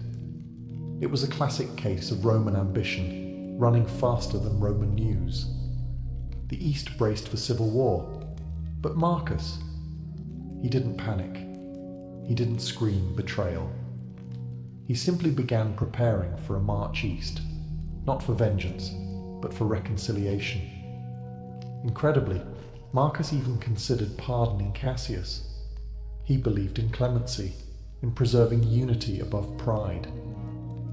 His letters and thoughts show a man determined to prevent more bloodshed, even if it meant forgiving a man who tried to steal his crown. It was the ultimate stoic move, keeping calm, not just in chaos, but in the face of personal insult. But Marcus never got the chance to demonstrate that mercy. Before he could reach the east, Cassius was assassinated by his own officers, likely fearful of what the emperor's arrival would mean for them. His head was sent to Marcus as a gift. Marcus reportedly wept. To Marcus, rebellion wasn't just a threat to Rome's authority. It was a tragedy. It symbolized the weakening fabric of imperial loyalty, the creeping instability that would eventually choke the empire. In the wake of the rebellion, Marcus traveled through the eastern provinces, not with rage, but with ritual. He performed public ceremonies, reaffirmed loyalty, and ensured that no one, especially the soldiers, misunderstood his intentions. But the cracks in the empire were widening. The plague had hollowed out the population. The borders were still bleeding. And now even Rome's inner circle had begun to fracture. Marcus saw it all, and still believed in reason, in justice, in virtue. Even as Rome began to unravel at the seams, he tried to stitch it back together, one stoic breath at a time. As Marcus Aurelius approached the end of his life, he wasn't resting on laurels or reclining in a marble villa. He was once again on the frontier, knee-deep in military operations against the Germanic tribes along the Danube. Despite his age and deteriorating health, he returned to the battlefield, because duty didn't retire, and neither did Marcus. The Marcomannic Wars had dragged on for years, draining Roman resources and morale. Marcus knew this wasn't just about territory, it was about survival. The Germanic tribes weren't raiding for sport, they were being pushed south by other migrating groups, part of a domino effect that would eventually lead to the fall of Rome centuries later. But in the 170s CE, Marcus was still doing everything he could to hold the line. He reorganized the frontier defenses, resettled refugee tribes as loyal Roman allies, and continued writing philosophical reflections between campaigns. In one eerie passage from Meditations, he reminds himself, "Do not act as if you were going to live 10,000 years. Death hangs over you." These weren't abstract musings. They were the thoughts of a man acutely aware that his end was near. In 180 CE, while stationed in present-day Vienna, Marcus Aurelius fell seriously ill, likely from the same plague that had haunted his reign. According to sources, he summoned his son Commodus to his side and offered him advice. Whether philosophical, practical, or desperate is lost to history. What we do know is that Marcus died shortly after, on March 17th, 180 CE, surrounded not by senators or scribes, but by soldiers. His death marked the end of what many historians call the Pax Romana, the Roman peace. It also marked the end of Rome's age of philosopher kings. Commodus would inherit the throne, and spoiler alert, he was no Marcus. Rome's decline wouldn't begin with a bang, but with the quiet closing of Marcus's eyes and the slow unraveling of his legacy. There was no triumphal parade, no grand final speech, just a dying emperor in a cold northern outpost, doing what he always did, enduring, reflecting, and fulfilling his role to the very end. Marcus didn't seek immortality through monuments, he sought it through character, and in that, he succeeded. Marcus Aurelius had spent his life preaching moderation, discipline, and reason. So naturally, the gods handed him Commodus. When Marcus died in 180 CE, he left the empire in the hands of a 19-year-old who seemed less interested in stoic virtue and more in gladiatorial cosplay. Commodus liked to dress as Hercules, battle in the arena, and referred to himself as the Roman Hercules because humility clearly skipped a generation. This wasn't just embarrassing, it was catastrophic. Under Commodus, Rome descended into decadence, paranoia, and administrative chaos. He alienated the Senate, indulged in lavish spectacles, and executed rivals on a whim.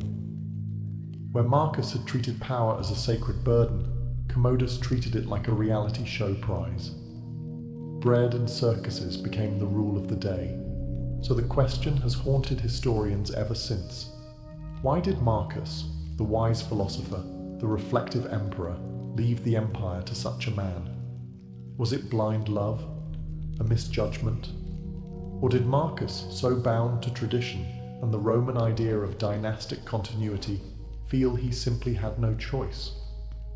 In truth, Marcus had options. He could have chosen a capable general or senator as his successor. He could have broken with tradition, as Emperor Nerva once had, by adopting a worthy heir. But he didn't. He named Commodus co-emperor in 177 CE, perhaps hoping his son would learn by example. Spoiler, he didn't. It's one of the great ironies of ancient history, that the emperor who wrote Meditations, a work of enduring wisdom on human nature, couldn't or wouldn't prevent his own son from becoming the poster child for imperial failure. And Marcus wasn't blind to his son's flaws. There are hints, even in his writings, of disappointment and warning, about flattery, pride, indulgence, all traits that Commodus embraced with enthusiasm. Still, Marcus never disowned him. Whether out of love, obligation, or exhaustion, he passed the torch, and then watched the fire consume the house.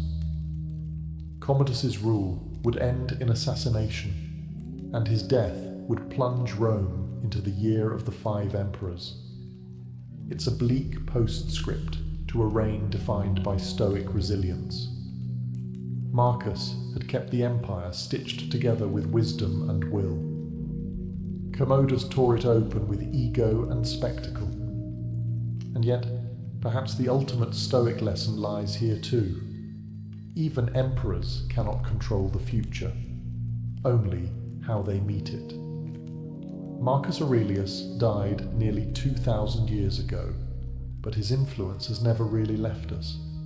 He was a rare kind of ruler, not just a man of power, but a man of principle. His Meditations, scribbled during wars and sleepless nights, survived the fall of empires, the rise of religions, and the passage of time to become one of the most treasured philosophical texts in history. His legacy is paradoxical. As an emperor, he faced relentless war, plague, rebellion, and personal loss. Yet he remains admired, not for victories or monuments, but for his mind, his restraint, his compassion, his refusal to be corrupted by absolute power. He didn't style himself as divine. He didn't demand worship. He wrote, in plain Greek, how to be a better human. Do every act of your life as though it were the very last act of your life. Even modern thinkers, from statesmen to CEOs, athletes to psychologists, still quote Marcus Aurelius. His words appear on posters, in therapy sessions, in business guides, and in quiet moments of personal crisis. Why? Because he didn't speak like a king. He spoke like a flawed human trying, desperately, to stay upright in a collapsing world. Yet Marcus's legacy is also bittersweet. Despite his wisdom, his reign marked the beginning of the end for Rome's golden age. His son Commodus accelerated the decline, and future emperors would rarely match his dignity or restraint. It's as if Marcus was the empire's last heartbeat of moral clarity before the fever set in. And perhaps that's the most haunting part of his story, that the man who understood impermanence better than anyone left behind something strangely permanent. His empire crumbled, his bloodline faltered, but his Meditations, raw, intimate, unpolished, survived. They survived because they were never meant to. They were never edited, never prepared for an audience, and that's what makes them immortal. They are the private whispers of a public man, the diary of an emperor who wanted nothing more than to live well, die justly, and leave the world no worse than he found it. And in the end, maybe that's all any of us can hope to do. Marcus did it, in sandals, on horseback, with a stylus in hand, one stoic breath at a time. In ancient Babylon, justice wasn't just handed down by kings, it was etched in stone for all to see. Around 1754 BCE, King Hammurabi commissioned a towering stele inscribed with what would become one of the earliest and most influential legal codes in human history, the Code of Hammurabi. Standing over 7 feet tall and written in cuneiform script, the black basalt monument was meant to project both order and authority. It didn't just govern, it warned. The Code of Hammurabi contained 282 laws covering everything from trade and family matters to theft and assault. But it wasn't democratic. These laws reflected a rigidly hierarchical society where penalties varied dramatically depending on your social status. For example, if a nobleman broke the bone of another nobleman, the punishment was to have his own bone broken, a clear case of the infamous eye for an eye approach. But if the same nobleman broke the bone of a commoner or a slave, the punishment was merely a fine. Justice in this system was proportional not only to the crime, but to the rank of the person involved. The laws emphasized personal responsibility and state authority. Builders whose poorly constructed homes collapsed and killed the inhabitants could be put to death. Merchants who cheated customers could face mutilation. Even family disputes were tightly regulated, with strict laws governing marriage, inheritance, and parental authority. Adultery, theft, and false accusation were especially harshly punished, often by execution or public shaming. What made the code revolutionary was not just its content, but its visibility. It stood in public spaces, carved with the image of Hammurabi receiving divine authority from Shamash, the sun god and god of justice. This wasn't just a legal document, it was propaganda, reinforcing the idea that Hammurabi ruled by divine right and that his laws were sacred and immutable. However brutal it may seem by modern standards, the Code of Hammurabi established the concept that law should be written, standardized, and accessible. It replaced arbitrary judgment with codified norms. In doing so, it laid the groundwork for later legal systems across the ancient world and continues to fascinate historians, lawyers, and ethicists alike. In Babylon, justice wasn't blind. It was watching, and it had a chisel. In ancient Egypt, justice wasn't just a legal concept, it was a cosmic force. The Egyptians believed in Ma'at, a divine principle embodying truth, balance, and moral order. More than just a goddess, Ma'at represented the foundation of the universe itself. Pharaohs ruled not just with power, but with the responsibility to uphold Ma'at. In doing so, they maintained harmony between gods, nature, and society.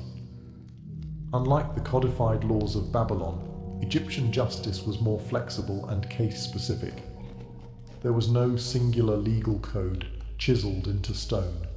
Instead, judges, often high officials or priests, interpreted Ma'at in their rulings. While this allowed for context-sensitive decisions, it also meant that justice could be highly subjective and dependent on the social standing of those involved. Court proceedings were both formal and performative. Cases could be tried before local officials or higher courts in the royal bureaucracy, depending on the severity. Plaintiffs and defendants presented their versions of events, and witnesses were essential. Written records, contracts, testimonies, and petitions were maintained on papyrus, a relatively advanced system of documentation for its time. For common offences like theft or assault, punishments could include fines, beatings, or forced labour. More serious crimes, such as tomb robbery or blasphemy, were treated as offences not only against the state, but against the gods. These could lead to execution, sometimes by fire, drowning, or impalement, or even posthumous punishment, like desecration of the corpse to prevent entry into the afterlife. Perhaps the most iconic image of Egyptian justice comes from the Book of the Dead, in which the heart of the deceased is weighed against the feather of Ma'at. If the heart was heavy with wrongdoing, it was devoured by Amit, a crocodile lion hippopotamus monster, and the soul was condemned to oblivion.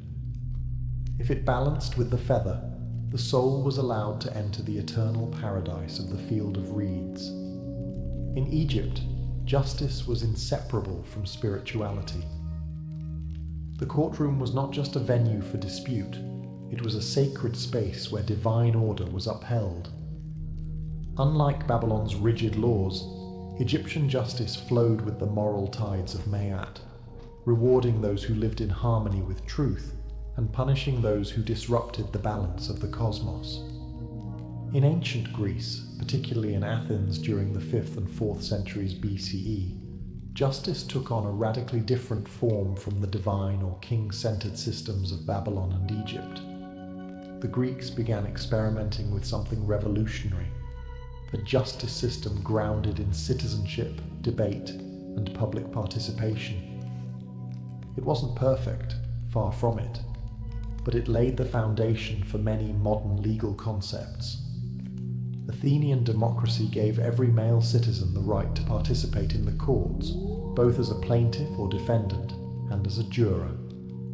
There were no professional judges or lawyers. Instead, massive juries, sometimes hundreds strong, were randomly selected from the population. These jurors were responsible not only for hearing cases, but for deciding verdicts and penalties, all without appeal.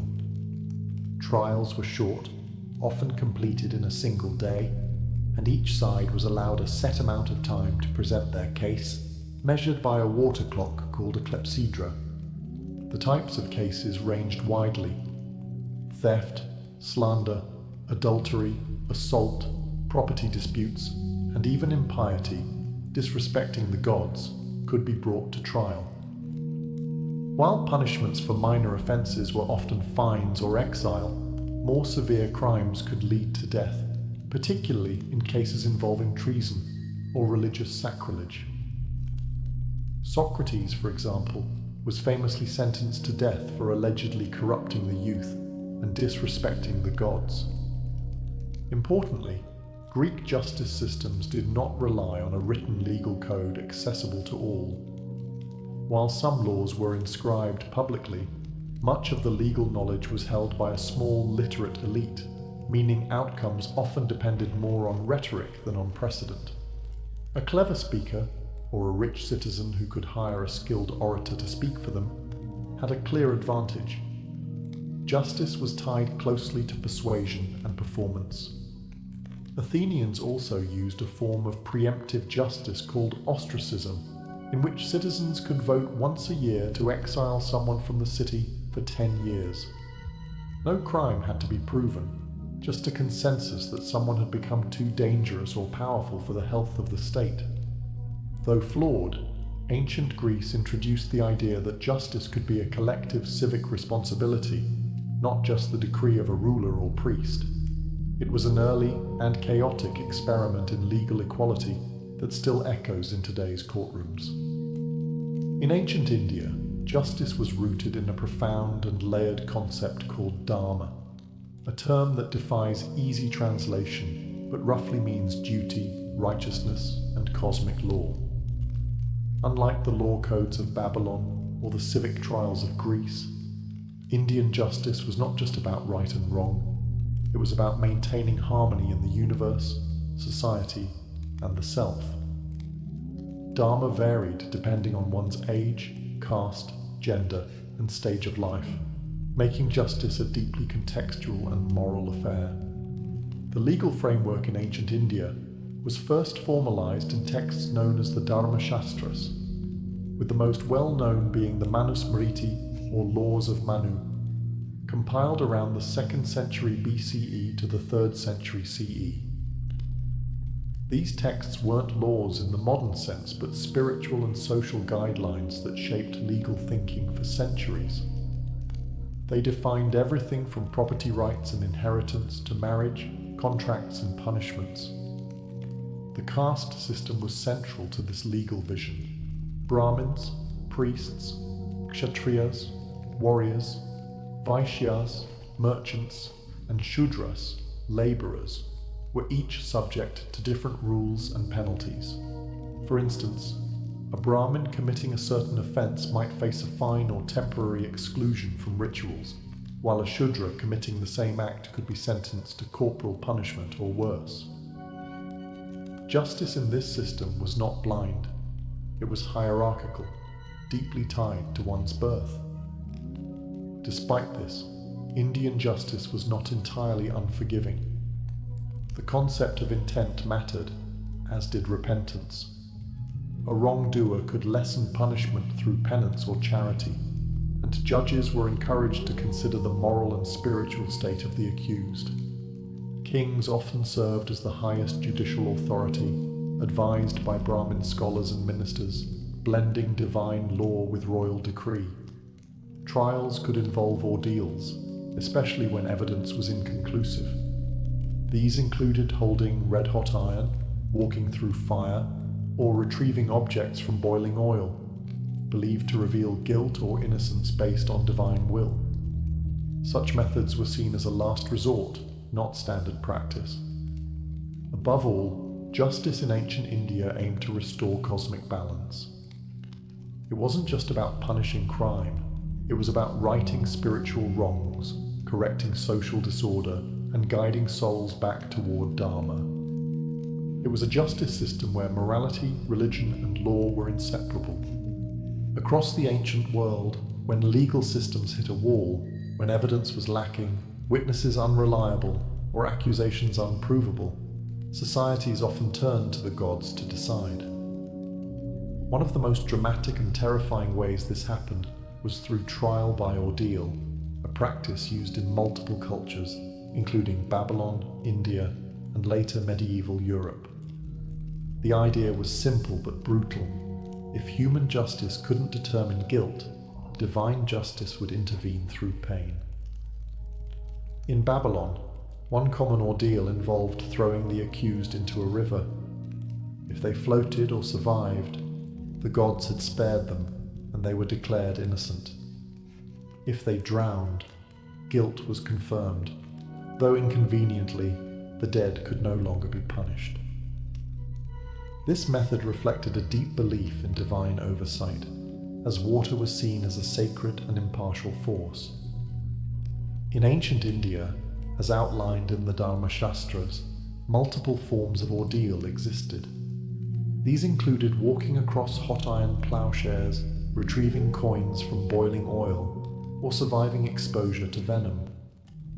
The logic wasn't cruelty, it was divine arbitration. Surviving unharmed or with minimal injury was interpreted as proof of innocence. The gods, it was believed, would not allow the innocent to suffer without cause. Though horrific by modern standards, trial by ordeal wasn't always purely physical. In some cases, it involved oaths taken in sacred spaces. Swearing on a holy object or invoking a deity's wrath was thought to bind the speaker to truth. Lying under such conditions was believed to invite divine punishment, either immediately or in the afterlife. The psychological power of ordeal was immense. It could terrify the guilty into confession and bolster the faithful's belief in cosmic justice. But it also revealed how fragile human legal systems were, how deeply ancient peoples felt the need for something beyond human judgment. Ordeals were usually a last resort, a way to settle cases no one could otherwise resolve. Despite their reliance on supernatural outcomes, ordeals reflected a desire for fairness. They were brutal, yes, but they were also democratic in a strange way. Kings and peasants alike could be subjected to them. In the absence of forensics or due process, suffering became a courtroom, and the gods were expected to serve as judge, jury, and executioner. In ancient Egypt, justice was not administered by impartial courts or elected juries. It flowed directly from the divine authority of the pharaoh. As both king and living god, the pharaoh was seen as the earthly embodiment of Ma'at, the principle of truth, balance, and cosmic order. This meant that maintaining justice wasn't just a political duty, it was a sacred obligation. The pharaoh had ultimate legal authority. His word could overrule any judgment, command the execution of criminals, pardon the guilty, or rewrite laws at will. This concentration of power was justified not through human logic, but through divine sanction. To disobey the pharaoh was to disrupt the harmony of the universe. But the pharaoh didn't govern alone. A vast bureaucratic system extended across Egypt, from royal officials in the capital to local magistrates in provincial towns. These officials acted as judges, scribes, and investigators. Their decisions were guided by royal edicts and the principles of Ma'at, rather than a formal legal code. Written laws were rare and largely case-based, passed down through precedent and scribal training. Courtrooms varied in size and importance. In local villages, disputes might be handled by a council of elders or temple priests. In major cities, formal judgment halls heard complex cases involving property, theft, assault, and inheritance. Proceedings were recorded in meticulous detail on papyrus scrolls, many of which survive today, giving us a rare window into how ancient Egyptians argued and judged. Trials included elements of both testimony and written evidence. Plaintiffs and defendants gave their accounts, often under oath. Witnesses were called, and physical evidence, when available, was considered. False accusations were taken seriously, and if proven, could result in the accuser receiving the punishment intended for the defendant. Punishments varied widely, from restitution and fines to flogging, forced labor, or execution. Crimes against temples, tombs, or royal property were treated with special severity. Yet, the system also emphasized rehabilitation and compensation. In many cases, wrongdoers were given opportunities to make amends, particularly if they confessed voluntarily. What made Egyptian justice unique was its fusion of absolute monarchy and moral expectation. The pharaoh may have ruled with unchecked power, but he was expected to wield it with fairness. In the eyes of his people and his gods, a just ruler wasn't merely feared. He was revered as the guardian of cosmic balance. While divine kings and priestly classes dominated justice in many ancient civilizations, ancient Greece, particularly democratic Athens, took a dramatically different approach. Justice was no longer the exclusive domain of gods and monarchs. It became a public duty, shared and enacted by citizens through councils and popular assemblies. In Athens, the administration of justice rested primarily with two major institutions: the ecclesia, the citizen assembly, and the heliaia, a massive popular court composed of citizen jurors. Rather than being handed down from rulers, law and justice were shaped by everyday male citizens who took turns participating in governance. Laws were proposed and voted on by the assembly, while trials were conducted by large juries, sometimes numbering 500 or more, to prevent bribery or manipulation. There were no judges in the modern sense. Instead, magistrates, selected by lottery or popular vote, Organized trials and ensured procedures were followed. However, it was the jurors, drawn randomly from citizens over the age of 30, who decided the verdict. With no appeal process and no deliberation room, verdicts were final, and penalties were voted on directly after guilt was determined. This system favored persuasive speech over evidence. Defendants and plaintiffs had to represent themselves or hire skilled orators to write speeches on their behalf. Rhetoric was everything, and clever manipulation of public emotions could sway the outcome. While this system promoted civic participation, it also meant that justice could be uneven, less about law and more about persuasion. For certain political matters or threats to the state, special assemblies or councils were convened. One famous mechanism was ostracism, where citizens voted once a year to exile anyone deemed dangerous to democracy. No crime had to be committed, just a public consensus that someone's influence was unhealthy. 10 years in exile, no trial, no defense. Despite its imperfections, the Greek council-based system introduced powerful new ideas. The importance of peer judgment, open debate, and the notion that law belongs to the people. It was messy, emotional, and sometimes unjust, but it was also revolutionary. In Greek justice, the courtroom was a stage, the citizen was the judge, and justice was a public performance, one in which every man had a part to play, and where power was held briefly in the hands of the people themselves. In ancient India, justice extended far beyond courtrooms and punishments. It was interwoven with the concept of karma, the belief that every action carries moral weight and spiritual consequence, both in this life and in the next. Unlike the civic trials of Greece or the royal decrees of Egypt, Indian justice emphasized a cosmic ledger, where no wrongdoing escaped ultimate accountability. Karma wasn't a legal mechanism, it was a moral law embedded in Hindu, Jain, and Buddhist traditions. Good actions led to positive outcomes, while bad actions brought suffering, even if not immediately. A thief might evade human justice, but the universe itself would balance the scales. This belief reinforced ethical behavior, even in the absence of enforcement. Still, ancient India did have structured legal systems. The Manusmriti and other Dharma Shastras offered guidance not just for courts, but for individual conduct. They outlined specific duties for each caste and role in society, reinforcing that justice was not a one-size-fits-all model. Kings were expected to rule according to Dharma, and failing to do so could bring spiritual as well as political consequences. Buddhism, which emerged in the 5th century BCE, further deepened the karmic view of justice.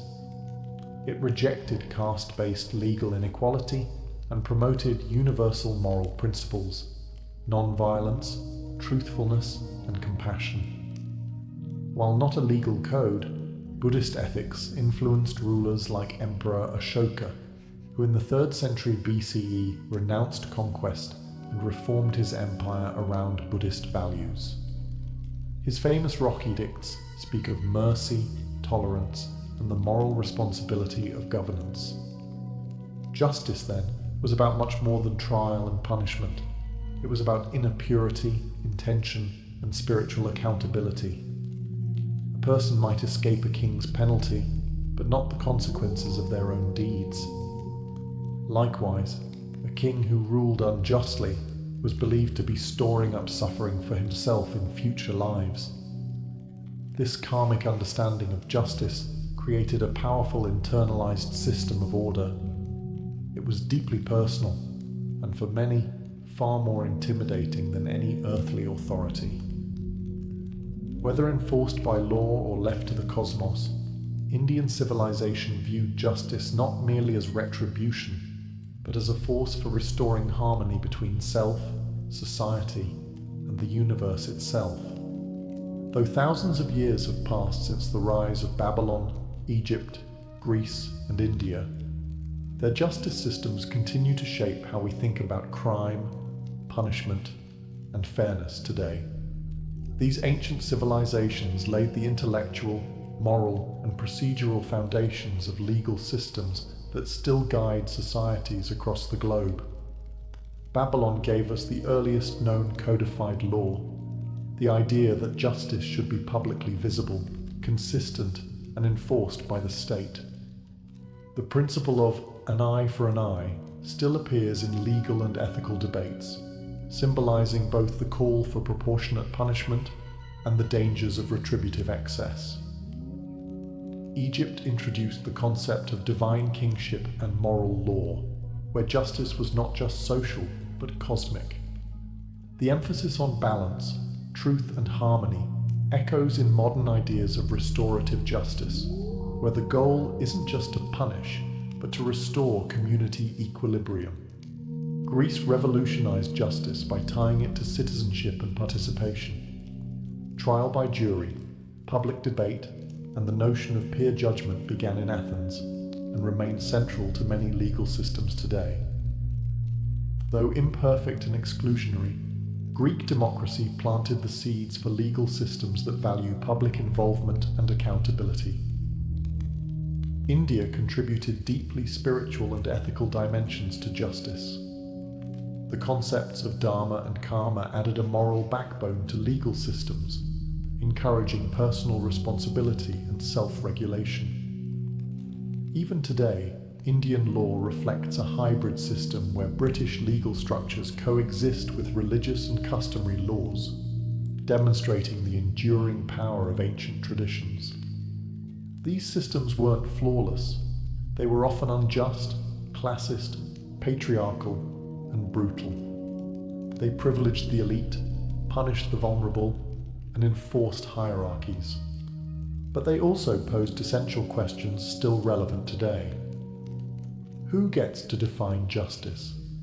Is it grounded in divine authority, civic consensus, or moral truth? Should law be equal for all, or adjusted for social role? How do we balance punishment with mercy?